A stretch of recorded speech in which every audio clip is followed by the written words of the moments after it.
Southern California, home to 50,000 watts and an audience reach of 12 million listeners. KBLA Talk 1580 is a pioneer for Black audio content, including our groundbreaking $2 million climate justice campaign and the most loyal, influential audience. According to an independent research study by the polling firm Aviterus, for the second consecutive year, KBLA Talk 1580 is the most trustworthy, reliable, and credible news source for Black audiences and beyond in Southern California. Let KBLA Talk 1580 power your advertising dollars. Our omni-channel custom marketing solutions are specifically tailored to connect with your ideal target audience. We leverage audio, podcasts, streaming, digital, social media, and local activations to get your message out to the Black community. Get in touch with our advertising team today at advertising@kbla1580.com. That's advertising at kbla1580.com. KBLA 1580. We've got you Black.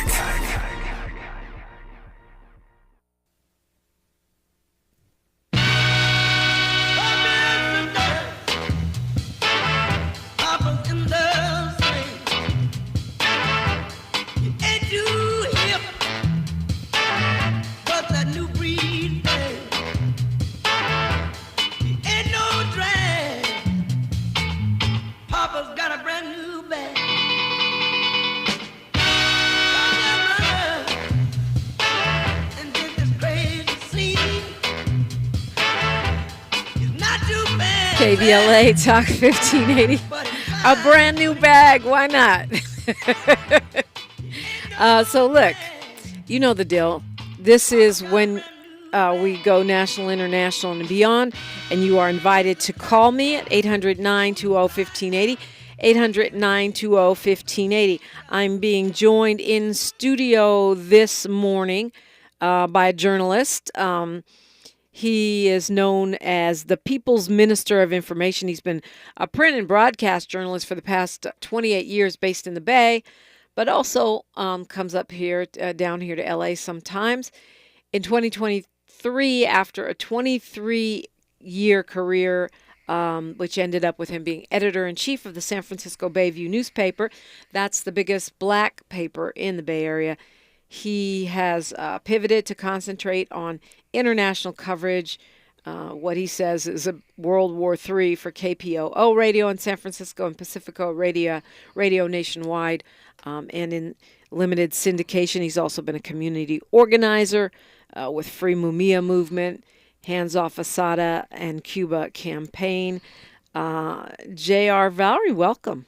Hey, thank you. Thank you for having me.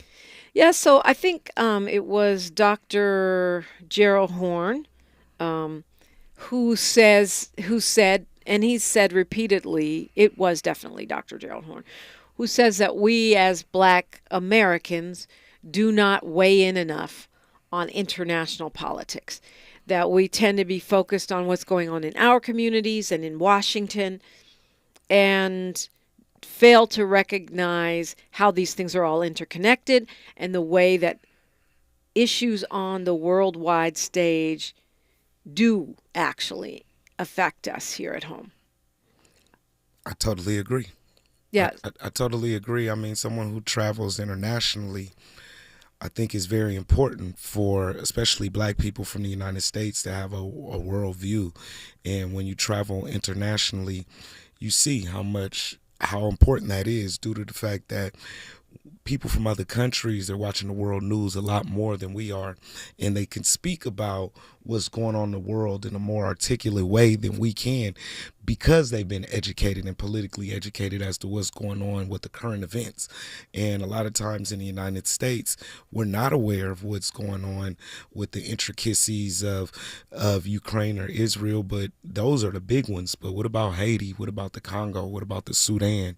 And all of these things are affected by what we do in our daily lives, such as people don't know that Israel, the weapons companies in Israel are supported by people like Starbucks and Frito-Lay's and McDonald's. So, what we do in our everyday lives can affect the genocides going on around the world or help people, on the other hand, if we can figure out a way to do it. Actually, I think people are starting to know a little bit. I was reading some time ago about how a boycott of McDonald's around the Gaza campaign has impacted the company, which means a lot of people must be catching on because that's a huge company. So for them to try to make a pivot based on public opinion, it's got to be pretty impactful. But I mean, yes, you could say we're just trying to keep the lights on and stay abreast of what's happening with black people in this country, that it makes sense for us to prioritize our own. But it's also true that the media, the mainstream media, even people that aren't black, doesn't really do a lot of international coverage. I mean, the main thing we hear right now is Israel, Gaza, and Ukraine. We don't. There's hardly any reporting on Haiti, for example. Right, or the Congo. And I mean, I think because the black community, we have such a strong voice. They've told us that we have within the top 10 countries buying power. So if we have all this money and then we have this media influence with Hollywood, and we know that it's propped up and stuff like that, but we could speak on international issues. Look at Macklemore, who is a white rapper who just recently released a Palestinian You know why song. I'm putting my head down? Because every person from the Bay Area come on here talking about Macklemore. But go ahead. And I'm going to tell you why I said that about Macklemore, because I'm not bragging about Macklemore, but what does that say about the most deaths and the dead presidents and everybody else that we look to as political rap? And it took a white rapper to come be the most political rapper at this time, in a very political time. I think that speaks volumes for where political rap is. And I think as the black media, we need to push black rappers to be more political, because I think more than anything, those have been our voices. But political rap has been silent from even before the pandemic. We haven't heard anything from political rap about that. The most political rap we're talking about now is Kendrick Lamar. And we wouldn't call him a political rapper back in the days of real political rap. Well, because Kendrick has like the anthem right now. I mean, and he does say some important things in that. I can't say I've tracked every conscious or political artist right now to be able to say Macklemore's the only one. Most of them are not going to be getting radio play and haven't been for some time, right? I agree, but I didn't hear Macklemore on the radio, and to be honest, I'm not a fan of him. I heard it on social media, the same place that if any of these other people dropped, just the same way they drop blogs on Diddy and what's going on with Lucius Granger and them, they can be dropping songs and political songs about this. I don't see it happening. It's not prosperous in rap as far as in the minds of black people, that at least the ones that I've been around. It's not as prosperous, even in the media. It's also not prosperous on the labels. I would argue that the labels are probably a big influence in that, because even though they could drop it on social media, it still impacts their so-called brand, right? Right, but that's where the money comes in. But does standing on the right side of history, is that affecting your brand? You don't have to convince me, but yeah, it's going to affect their money right now. But I'm not saying so much to shake you. I'm saying, like, we're seeing millions of people from Europe, even in Israel itself, all over the world that are going against it. You would think that the people of the world look like they're more pro-Palestinian than pro-Zionist. Why wouldn't the labels? I mean, and I know why there's financial purse strings connected. Well, yeah, and if you look at the influence of record labels in hip hop, it's consistently been go towards the party, the trap, the party, the less conscious. That's not new. But is it fair for us to expect artists to carry that? Not all of them are informed to even be speaking on international politics. Is that fair? I mean, it's a real question, because we're not. Should we be demanding that of our television, print journalists? Because that's actually supposed to be our job, and we're not doing it either. Most of us. Well, I think that. Yes, I think that the print journalists, as well as the musicians and everybody else, has a responsibility. And they have a responsibility because the movement is who provided and opened up these opportunities for them. I mean, many people wouldn't be on the air and wouldn't be on the radio if there wasn't A Strange Fruit by Billie Holiday. way back in the day who took sacrifices, was infiltrated by the FBI, was beaten, and all these different things. And she sacrificed. So how could someone of today who has it a lot easier feel like they don't have a responsibility to play, even if just to honor her memory? But we're not free as Black people, so I don't know how they could feel alleviated from that. But I think that, yes, everyone has a responsibility to play if you are on a level of somewhat success, because it took a lot of blood, sweat, and tears of Black people to get here. I mean, it took a lot of blood, sweat, and tears for us to not just be picking cotton at this 1 second, but let alone all of the other places that we've exceeded from. Blood, sweat, tears, and resistance. I mean, No so doubt. let's talk about you a little bit. You are reporting, you're doing that heavy lifting that some folks aren't, that a lot of people aren't doing in the mainstream media and independently. And I think in many cases it's because people don't understand the issues, that they don't speak out on it. They don't have a full understanding.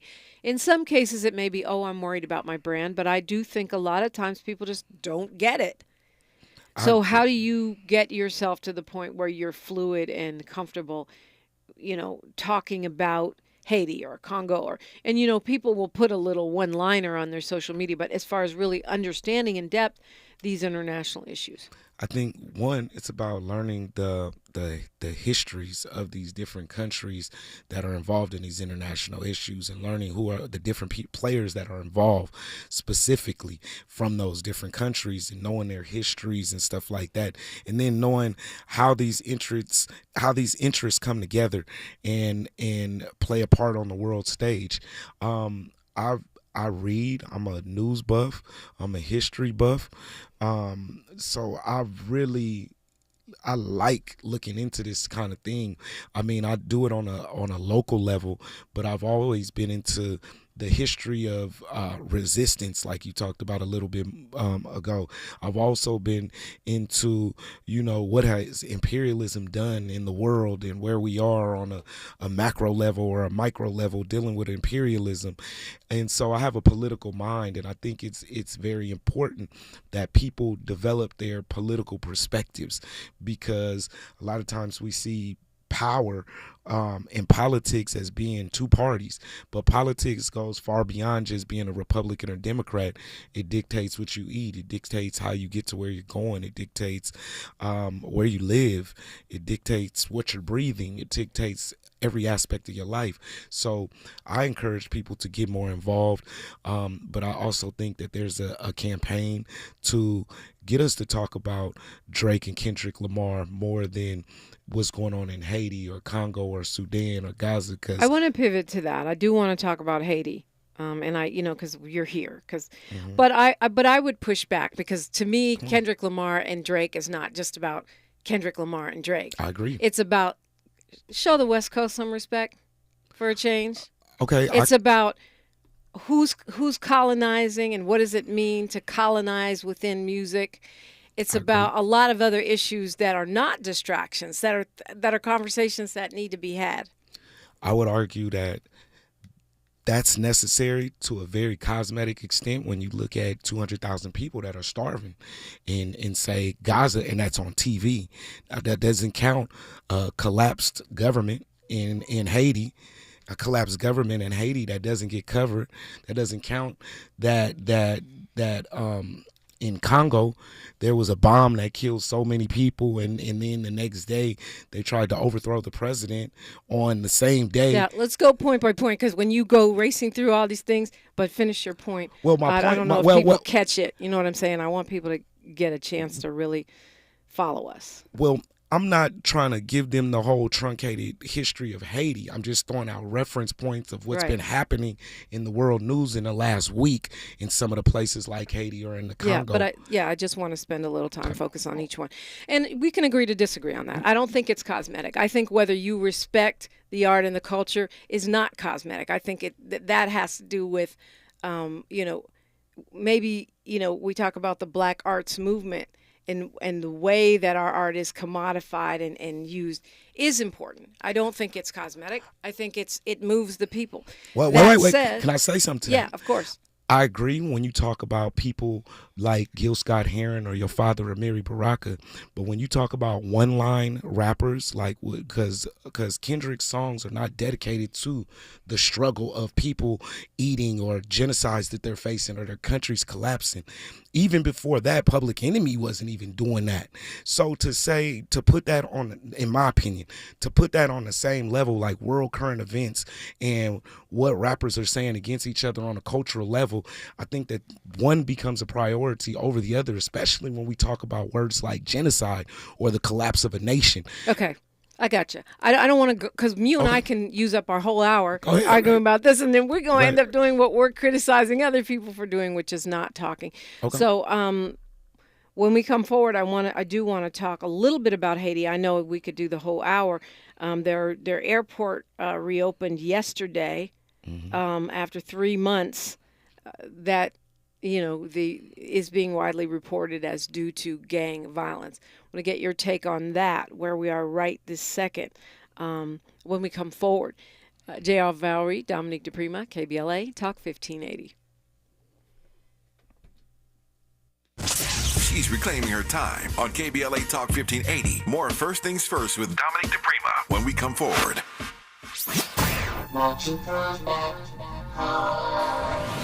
Hi, it's Tavis Smiley. First, thank you for your support of KBLA Talk 1580. We deeply appreciate you. So, I get asked all the time, Tavis, when are you going to bring back that State of the Black Union symposium you used to do? You know, the one where you had all those black intellectuals on stage every year and everybody watched all day live on C-SPAN? Yeah, I know the one. Let's bring them back. Well, I am pleased to tell you that if you go to KBLA1580.com right now, you can sign up to be in the audience here in Los Angeles when we go back live on C-SPAN with a stage full of black thinkers and influencers for a historic conversation. America has never seen a stage full of black folk talking about the urgency of now. Climate justice, climate equity, climate resilience. It's going down Tuesday, June 18th, 4 to 7 p.m. at the California Science Center in Exposition Park. Admission is free, but you must register at KBLA1580.com. Once we reach capacity, you'll have to watch us on C-SPAN. But if you want to be in the room when we go live from Los Angeles, Tuesday, June 18th, head to KBLA1580.com right now to reserve your seat. Caring about the climate, caring about the community. With KBLA Talk 1580, we've got your black. I'm gonna leave up there. Hey! It's time to upgrade your wellness. Experience Unboxed Wellness Your Way, presented by Health Matters Clinic, to unlock access to tools, tips, and local resources designed to empower you. Whether you're drawn to an energizing hip-hop yoga session or eager to boost your business or personal financial well-being, Unboxed has something tailored just for you. Get your tickets to join us on Friday, May 31st, 8 a.m. to 8 p.m. by visiting www.healthmatters.clinic. Free event sponsored by Los Angeles County Department of Mental Health. Are you wet shaving? You'll get razor bumps. Nah, Pops, I'm good with Gillette Skin Guard. How long you been growing that beard Mama hates anyway? Since 77. I shaved and got ingrown so bad. That's why I use the Gillette Skin Guard razor, face scrub, shave gel, and moisturizer. So I don't have to worry about new razor bumps or shaving irritation. Gillette Skin Guard, huh? Your mama's gonna love this one. The best a man can get keeps getting better with Gillette Skin Guard. Buy now at a retailer near you. Ooh, I'm so ready for this weekend away with my girls. Hey, hit the road? How about some free gas? Free gas? How? Try new Febreze car for some serious freshness and you can win gas for a full year. Visit Febreze.com to learn more. Say less. You may not win, but you're gonna have a fresh smelling whip. Thanks, DJ Fresh. Now how about some music? Hey, yo, this next one goes out to new Febreze car for giving you a chance to win free gas. La, la, la, la, la. No purchase necessary. Must be 18 to enter N73124 for rules and how to enter. Visit Febreze.com. The conversation continues right now with Dominique DiPrima on First Things First. J.R. Valrey's here. He's a journalist and a longtime activist. And you saw what was going on in the chat, J.R. Paul Lee says, I'm not a fan of entrusting every black rapper and entertainer. We need to be educated on civics.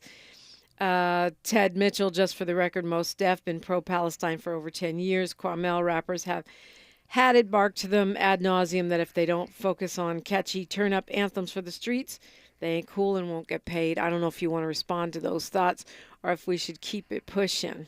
Well, I do want to acknowledge, especially the one that says something about Mos Def, because I do have to acknowledge that Mos Def has stood on the side of Gaza and against torture for many years. I remember when he did a video where he was he allowed himself to be like waterboarded or something so that people could see what exactly it was. So I definitely want to make that, I want to point that out. But what I was pointing out without being as articulate as I could be is that in the last few years, from the pandemic to what's been going on over these last 3 years or so, Mos hasn't, and more so than Mos, because Mos did do something, but the political rap as we saw it in 2000 has not had a big impact, and that was my point. I forgot the other comments, but I definitely wanted to address that. Okay, so Haiti. It's been, it's kind of hard to address just a day-to-day story because we don't get the context. Right. Like, why is it this way? Why, they're saying, according to the BBC, gangs are controlling much of the capital. The main seaports are closed. The airport finally reopened yesterday.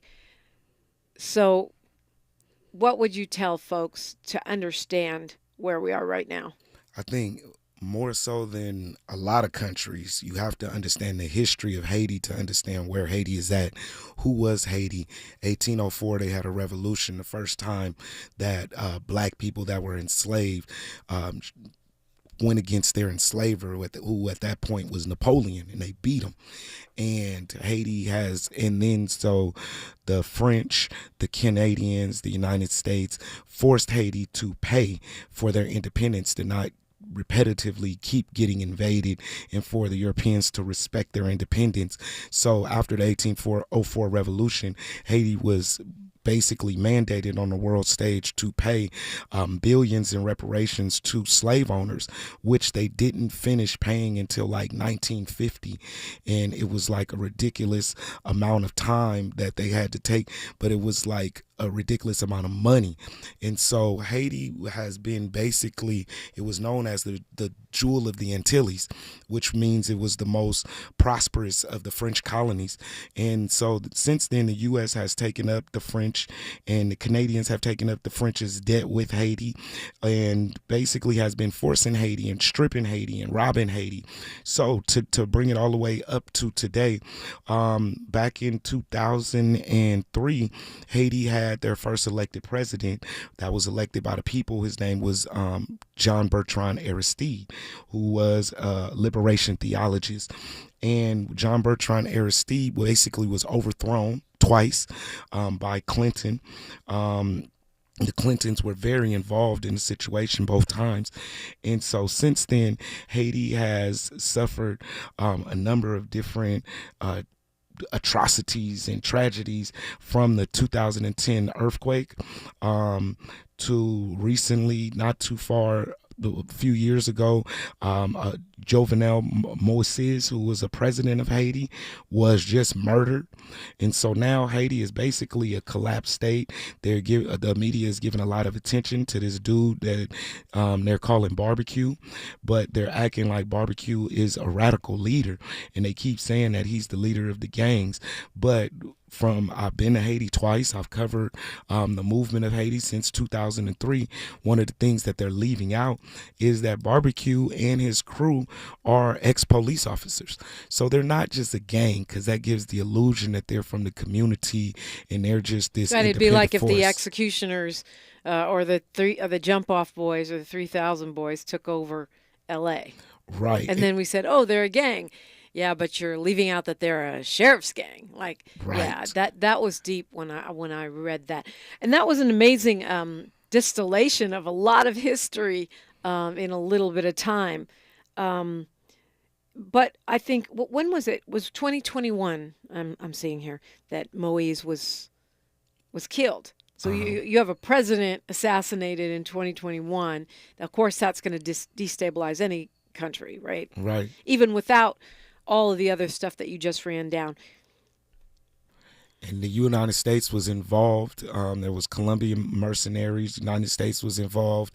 The country collapsed. The prime minister basically took power, but the president's wife, as well as the prime minister, were implicated as being part of the assassination. So it's almost like, what do the Haitian people believe in when the president's wife, what they say, or allegedly helped in the assassination? The prime minister, Ariel Henry, who was just kicked out by the people, he was involved. So now the people demand that they get a new government, but the Organization of American States, the UN, the US, and the other colonial order, they're demanding that they set up a transitional government that the Haitian people don't pick, that these big entities, foreign entities, are picking. So what we're seeing is they're trying to enforce a leadership on Haiti like they have so many other times, or in some cases it's a neo-colonial, meaning it's being done in Haitian face, but foreign entities are the ones choosing who is going to lead Haiti. Then you have people that are also in the streets that are tired of dealing with foreign actors determining their fate. And they've had a taste of power with Aristide being elected in early 2000s. But I mean, basically the Haitian people, just like the people in Gaza and that we know much more about, they deserve to have some kind of self-determination over their country. And I would argue reparations. I mean, I feel like the French need to give them back their money. I agree 1,000,000%. There's no way you're supposed to pay reparations to give you back yourself. Like you enslaved me, and now in order for me to be unenslaved, I have to pay you for me. Right. That doesn't make sense. But without the money that France is taking still to this day out of Africa, and that they took from Haiti, they're not going to be a world power. Well, I think if you look at what's going on in the Sahel, which is the middle of the top of Africa, the area that includes Niger, Burkina Faso, Mali. Hold that thought. We're right up against news, and that is definitely something I want to touch on when we come forward on KBLA Talk 1580. The station you turn to when you've had it up to gear with cultural incompetence. KBLA Talk 1580. I'm Mike Moore. Here's the latest from the Black Information Network. There's no official word, but it appears unlikely former President Donald Trump will testify, as his defense team is expected to rest its case today in his hush money trial. Attorneys for Trump reportedly told Judge Juan Merchan they were calling only 3 witnesses, but that was subject to change. The former president called the judge a tyrant after Monday's testimony, which saw Merchan scold a defense witness for his reactions to the judge's ruling. An Auburn University football player is on a ventilator after a Florida shooting. African-American running back Brian Batty and several others were hurt when shots were fired in a Sarasota, Florida shopping center Saturday. A family member of Batty says Brian's brother Tommy Batty was killed in the parking lot. And that's the latest. I'm Mike Moore from your 24/7 news source, the Black Information Network, and BINnews.com. Hi, I'm Kyle at Blindster.com. If you're like many people, you may think custom blinds is a job for expensive professionals. Well, at Blindster, if you have a tape measure and a screwdriver, you can install our custom blinds and save big. Plus, we guarantee they'll fit. Blindster.com. Is this the title? This is the KBLA Sports Minute with Ray Richardson. I'm a bad man. Lakers fans may not like what they're about to hear, but I need to warn you about something. There are NBA sources everywhere who believe former Clippers guard J.J. Redick is emerging as the frontrunner for the Lakers head coaching vacancy. J.J. Redick, the guy you occasionally see on ESPN working as an NBA analyst. Redick has never coached in high school, college, or the pros. He got into broadcasting after retiring in 2021. So how is Redick a candidate for one of the most prestigious jobs in sports? 2 months ago, Redick started hosting a podcast with LeBron James called Mind the Game. It's a chat where Redick and LeBron talk about the X's and O's of basketball. This podcast and Redick's association with LeBron is the only reason Redick's name is connected to the Lakers coaching search. Stay tuned on this situation. No debates, no speculation, just the info you need. That's your KBLA Sports Minute. I'm Ray Richardson. More news, opinions, and conversation when we come forward on KBLA Talk 1580. You're listening to KBLA Talk 1580, where climate is king. Climate is king. Every day, millions face challenges that go unseen. Mental health issues affect not just individuals, but the relationships that matter most to them. Over 80% of those suffering with mental health conditions acknowledge the strain on their families. Parents grappling with depression or anxiety find even simple tasks overwhelming. At work, challenges can lead to communication breakdowns, jeopardizing careers and professional relationships. For those caring for loved ones, burnout is a stark reality. The weight of caregiving responsibilities can feel insurmountable. Children, too, feel this impact, often taking on more at home, sacrificing schoolwork and time with friends. But there's hope.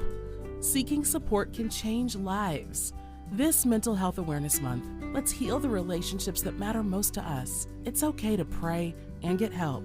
Visit normalizehelp.org for more information and resources. JP Morgan Chase is building on the investments in California to help close the racial wealth gap and build a more equitable future. Visit jpmorganchase.com/racial equity and get the tools to help reach your financial goals. My friends swim no matter the season, but my moderate to severe plaque psoriasis can sometimes take me out of the moment. Now, thanks to Skyrizi and clear skin, count me in. With Skyrizi, Risankizumab Riza, a prescription-only 150 milligram injection for adults who are candidates for systemic or phototherapy. 3 out of 4 people achieve 90% clear skin at 4 months. Don't use if allergic to Skyrizi. Serious allergic reactions and an increased risk of infections or a lower ability to fight them may occur. Before treatment, your doctor should check for infection and tuberculosis. Tell your doctor if you have an infection or symptoms such as fever, sweats, chills, muscle aches, or cough, or if you plan to or recently received a vaccine. Thanks to Skyrizi, there's nothing on my skin, and that means everything. Ask your doctor today about Skyrizi, the #1 dermatologist-prescribed biologic in psoriasis, and visit skyrizi.com or call 1-866-SKYRIZI to learn more. Have you been a victim or witness to hate or discrimination? Contact the California vs. Hate hotline to report the incident by calling 833-8-NO-HATE or visit cavshate.org. They'll help you access resources and support, including legal, financial, mental health, and mediation services. California vs. Hate is not affiliated with the police, and you can report anonymously. Use your voice. Report hate by calling 833-8-NO-HATE or visit cavshate.org. Res Radio 91.3. We're with Bridget, whose husband won't be home for months, and whose daughter is due any day. We're with Mike, who's leaving home to protect his family and yours. We're with all service members and their families who need community, connection, and maybe a bit of magic. Are you with them? Learn more at uso.org today. Did you know that feeling sluggish or weighed down could be a sign that your digestive system isn't working at its best? Taking Metamucil every day can help. Metamucil fiber powders help promote your daily digestive health using a plant-based fiber called psyllium. The gelling action of this special fiber traps and removes waste so you can feel lighter and more energetic. Metamucil, promoting digestive health for a better you. Learn more at metamucil.com. These statements have not been evaluated by the Food and Drug Administration. These products are not intended to diagnose, treat, cure, or prevent any disease. I'm Kareem Abdul-Jabbar. I learned about atrial fibrillation the hard way. My symptoms would come and go: shortness of breath, fatigue. I kept going. Then I got so lightheaded, I couldn't. My doctor said I have AFib, so I'm about 5 times more likely to have a stroke. Other symptoms: irregular heartbeat, heart racing, chest pain can come and go, but the risk of stroke stays. If you have symptoms, tell a doctor. Visit notimetowait.com. Sponsored by Bristol-Myers Squibb and Pfizer. Heard any other talk radio lately that sounds anything like this? We didn't think so. You're listening to Unapologetically Progressive, KBLA Talk 1580. J.R. Valrey is with me. He is a longtime journalist and activist in radical spaces, Pacifica Radio, and more. J.R., we check in daily around this time with James Farr as he covers the trial Abdullah versus the LAPD. And we're in the last couple days. James JR's in studio with us, so I'm going to have him ask you some questions. I was sad to hear that this trial's not getting covered, you said, up north, JR. It hasn't been covered at all. I haven't heard one word until I stepped into the studio about this trial, and I'm pretty informed. Yeah. So James Farr is a writer with the LA Progressive, a contributor to KBLA, and also has his own podcast, The Conversation Live. Hi, James. Good morning. Good morning, Brother JR. Dominique, I know we're short on time, and I got to get right to the timeout corner that the police directed me to yesterday. Go ahead and do that. Yeah, I mean, what he means is that in the very limited space, they actually put James all the way in the back corner where you can't really see anything, as he's been reporting on this daily on social media. Funny that they put him on timeout. Right. Why would they do that? Well, you know, what the deputy said is that there was word came down from media relations with the court that because of the coverage here on KBLA, they didn't name specifically, but the coverage, right? We know who they're talking about. The social media posts from Dr. Abdullah, from Dominique, from myself, and the call out for court support. You know, it really looks like the police are choosing violence to kind of quell something that, one, hasn't happened, but folks who have otherwise been very peaceful, cordial, you know, following decorum to the best of their ability. Yeah. JR, I'm going to let you ask the question since you're a journalist and you hadn't seen this covered. How would you compare what's going on with Professor Abdullah and the way that they're blocking the black media? How would you compare that to the way coverage of the Oscar Grant case or the Meserly trial was covered in Los Angeles, say, a decade ago? Wow, that's an excellent question. I mean, obviously the Oscar Grant case had a lot more visibility, you know, across the nation. This is really, you know, I can't say why others aren't there. You know, the LA Times has been there a couple of times. We're doing our best to lift this up, and so really it's going to take us to tell our own stories, Brother JR. You know, you become an ambassador for this story when you leave the studio today, and you spread it through your networks. And if anything I could share with you offline that would help fill out a story, I'm happy to do that. But this needs to be shared far and wide. No doubt. I think it's very important, too, because a lot of times we hear about police terrorism in these isolated cases. You know, we hear only about the big cases, but we don't hear about the local cases. Like, well, this shouldn't be a local case. I mean, having your house, quote unquote, swatted by a SWAT team or something similar, that's serious. And how is that not a national situation? How is that not being covered even statewide? You know, why do you think? I think because there's this repelling from the whole idea of Black Lives Matter, right? And Black Lives Matter grassroots and whichever iteration that you kind of conflate together, right? Dr. Abdullah and the chapters, I believe 40 plus chapters now of Black Lives Matter grassroots, they are the boots on the ground. They have been doing the work. They have continued to agitate, advocate, and then also comfort and be there for impacted families of state violence or white supremacy. So I tend to think come verdict time, we may see a whole different courtroom, right, Dominique? We may see media show up at that time. But how this isn't a national story with Dr. Abdullah on the ticket with the esteemed Dr. Cornel West running for president and vice president, respectively, I don't understand how it misses any other. Even the white supremacist rags aren't covering it yet, right? I mean, it's really shocking. Yeah, we'll go into detail on this more on tomorrow, but Dr. Melina Abdullah's eldest child took the stand yesterday and talked about what it was like having their home overrun, surrounded by cops, and with just billion there for security, how Dr. Abdullah had the children shelter in the furthest room away into the back of the house, and asked Billion to stay, and came out with her hands up.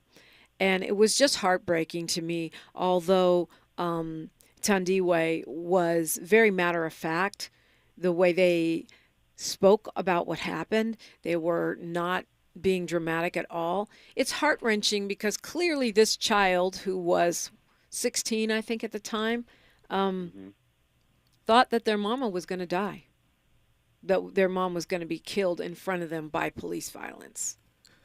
Dominique, my stomach sank when I heard them talk about the possibility of their mother dying. And I just can't imagine any child, right? They were 16, 13, and a little 10. bit younger, 10. And 10, right. yeah. And 10. I cannot imagine, right, what was going on in that home and what those babies were thinking. I mean, they described their mom walking with her hands up slowly, with the phone in her hand, towards the police, while they can see the police behind the cars with at least one long gun aimed at their mom.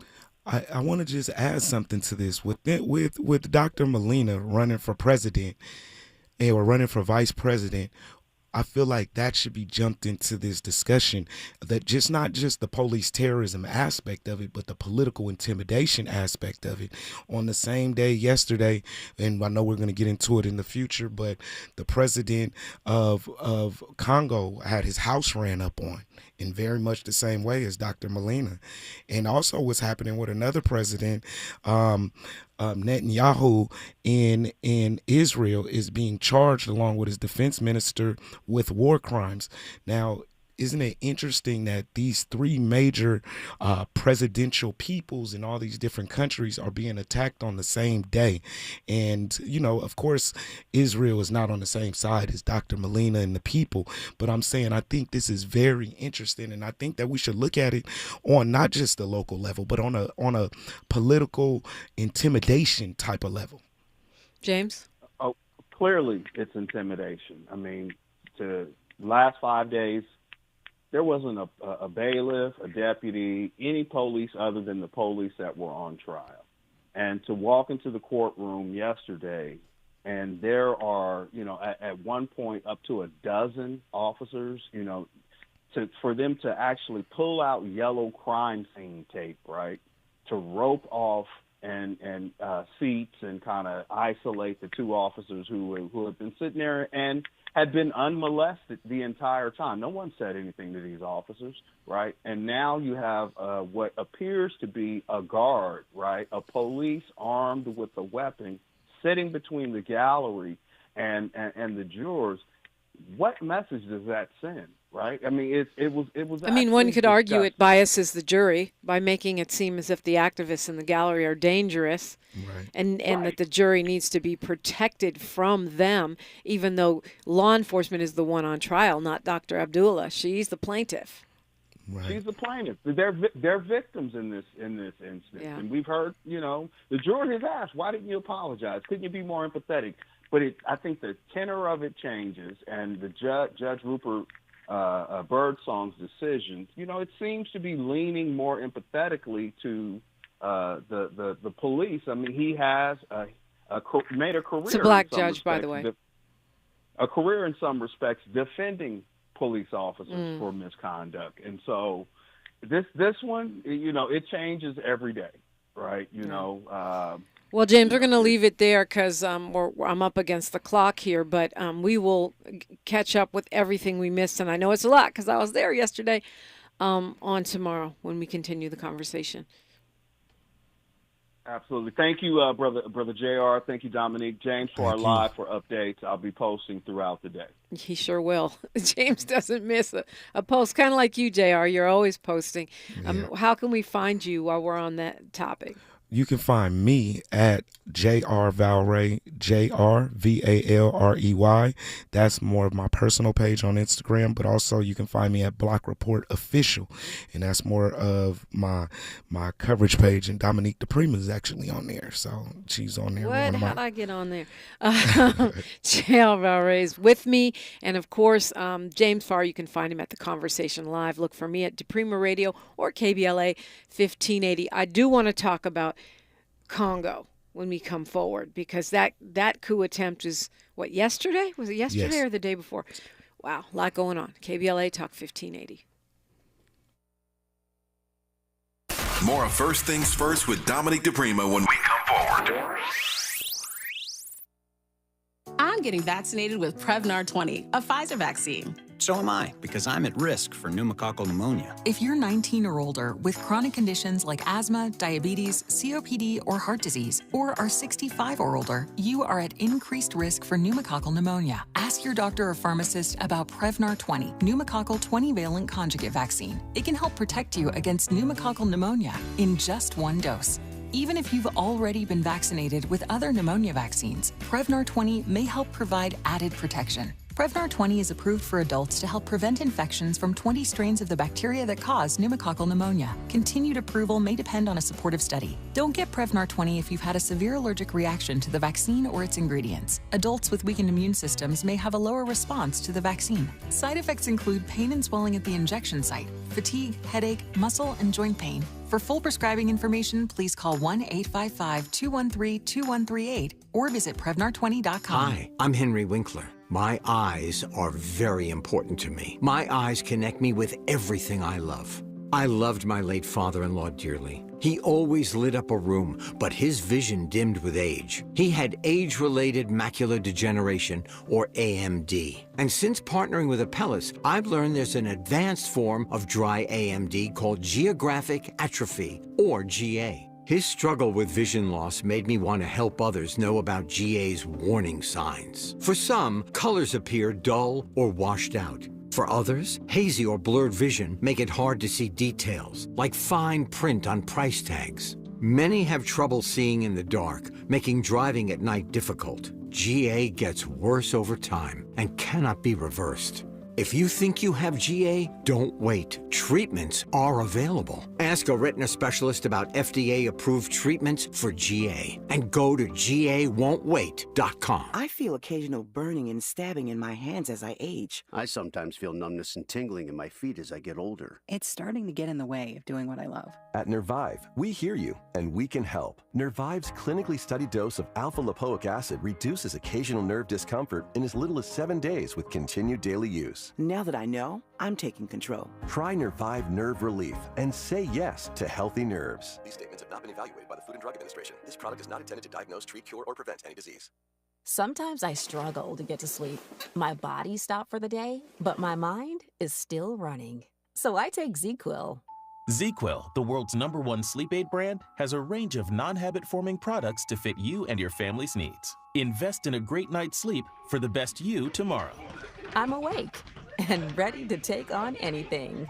Better days start with ZQuil nights. Explore our products at ZQuil.com. Use as directed. Keep out of reach of children.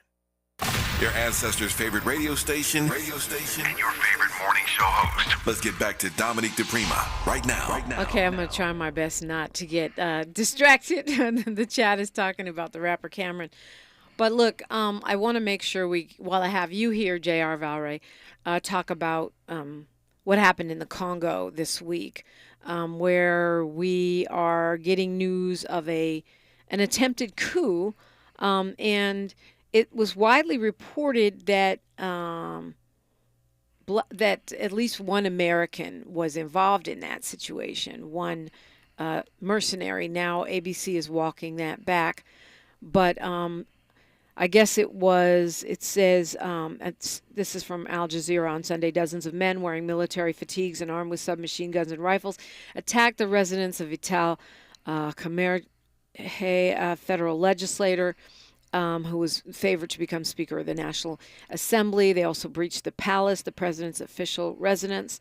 At least 3 people were killed in shootouts that ensued, including 2 Congolese security officials and the leader of the attackers, Christian Malanga. Talk about your analysis of this. This went on for hours, this fighting. Well, I think the biggest telltale sign that America was more involved than they're giving credence to is the name of this guy's movement was the Free Zaire movement, or it was the Free Zaire movement. Zaire is the colonial name for the Congo prior to them changing it, or it was the Congo, then they changed it to Zaire under Mobutu after the assassination of Patrice Lumumba. Then it was changed back to the Congo. So for them to call this movement the Free Zaire movement, then it already points to colonialism being involved, because they would like to change the name of the country back to the colonial name.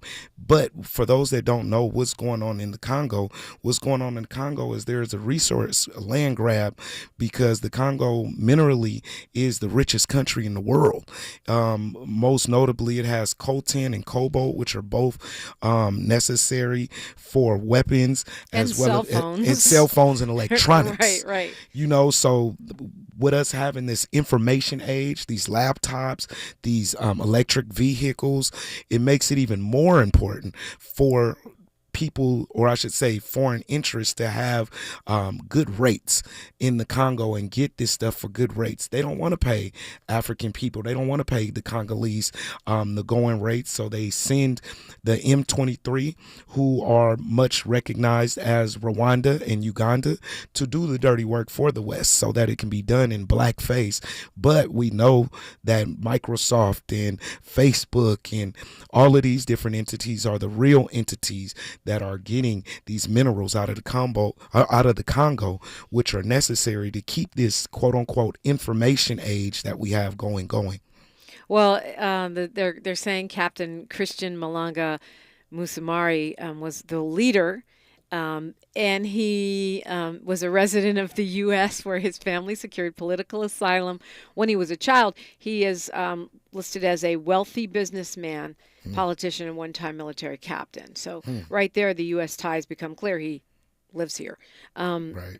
Apparently, he was arrested in 2011 under Joseph Kabila, who was president at that time, and then spent some time in jail. When he got out of jail, he went to the United States and founded United Congolese Party. Now, there wasn't anything about the Zaire movement. Did they say anything about the Zaire movement in there? Well, Al Jazeera says that Malanga, during the attack on Sunday, was chanting New Zaire. Okay. And that his party, that's what it says. It doesn't name that as far as his party goes, but it's clearly the connection that you're making is there. And I think just leading to what we were talking about earlier about Jovenel Moïse in Haiti being assassinated, and there also being mercenaries from Colombia that was trained by the United States. This is a playbook of imperialism. This is what they do. And as we saw in the history of the Congo, Patrice Lumumba was removed, and which has led to a lot of this. In 1965, Mobutu, who eventually was the head of Zaire, many of us know him for the Rumble in the Jungle, but that was a PR move to cover up the murder of Patrice Lumumba, and basically Western corporations coming in and securing the Congo and basically raping the country for decades and decades, which is going on right now. And there was also a massive bombing in the mineral-rich region last week too.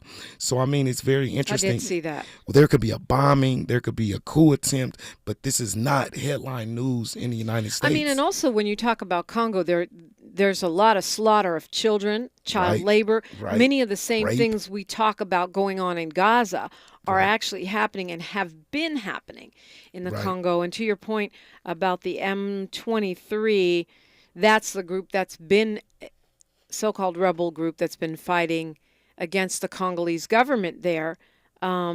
That, is, according to Al Jazeera right here, tracking with what you're saying, says allegedly funded by Rwanda, even though the Rwandan government denies that. Right, but I mean, all you have to do is look at there's mineral stats, and there's all these different minerals that Rwanda is trading in, but they don't have the mines. So where is Uganda and Rwanda getting the minerals? It's widely known that the Rwandan genocide was even tied to this, and because this is the 30th year of the Rwandan genocide also, and that's important to note. And what's important to note about that is 1 million people were killed in that genocide. The U.S. and the Western world did nothing. They actually stood by while it happened. But I would argue that it was a dress rehearsal for the 7 million people that are dead now in the Congo for the information age, or for the information era, in this laptop and cell phone era and the electric vehicle era, to basically be ushered in. So that's why it's important for us to know history, so that we can see how the dots are connected. Paul Kagame, who was the president, who killed the president of Rwanda and Burundi at the time, that created the Rwandan genocide in 1994, in 2004, is still in power. He is still in power. That's 1994, excuse me. But he is still in power. And nobody's saying anything. Nobody is concerned when you hear about people talking about the terms that these presidents are in power. When they're serving the West seems not to really raise those objections. Yep.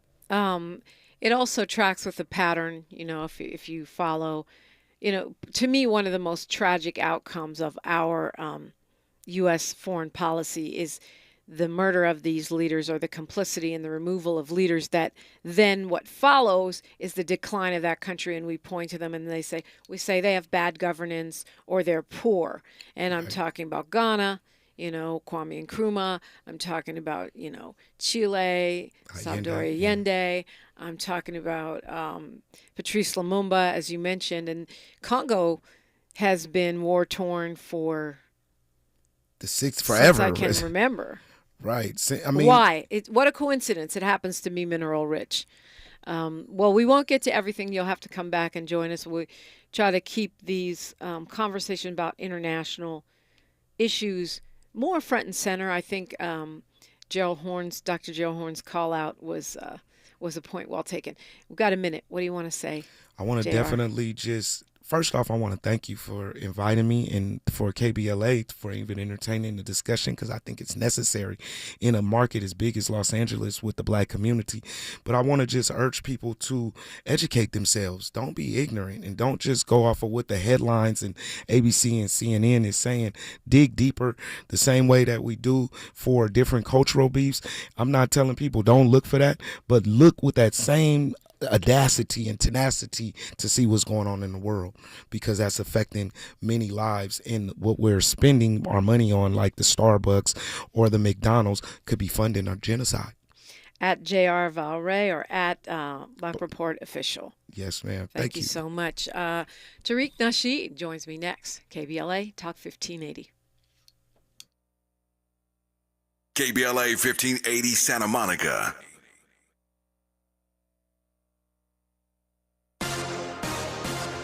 I'm Mike Moore. Here's the latest from the Black Information Network. There's no official word, but it appears unlikely former President Donald Trump will testify, as his defense team is subject to change. The former president called the judge a tyrant after Monday's testimony, which saw Merchan scold a defense